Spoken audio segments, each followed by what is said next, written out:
Felix Frankfurter once called constitutional law politics in its highest and most noble sense. And in that sense, I think it is true that they've been politically active from the beginning, properly so, politically active in making sure that the outlines of our structure of government remain the same and that the balance of power between government and the individual remains proper. It may change from time to time, but that it's in its given time is seen as the proper balance. Nowhere is the balance more critical or the court's power more evident than in the exercise of judicial review. There's no question in my mind that judicial review was clearly a central element to the original constitutional design. For one thing, the framers talk about it. They discussed it in the context of Madison's proposal to create a joint executive judicial council of revision, which would oversee congressional legislation. The most famous case of all Supreme Court cases, probably Marbury versus Madison.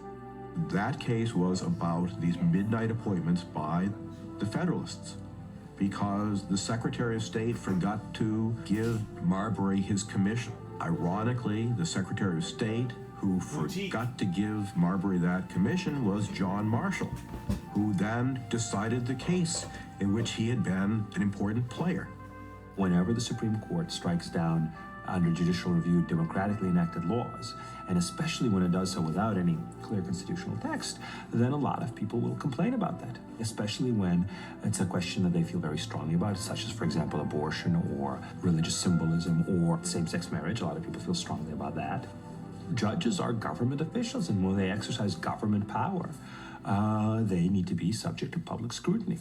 Interestingly, in this whole set of questions, when Congress tries to limit the jurisdiction of the court, it is the court that decides whether the jurisdiction has been limited and what the scope of the jurisdiction is and whether the jurisdiction that's been removed is constitutional.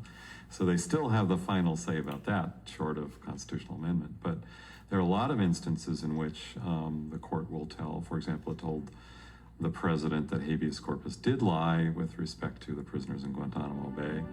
And it tells Congress frequently that it has perhaps exceeded its authority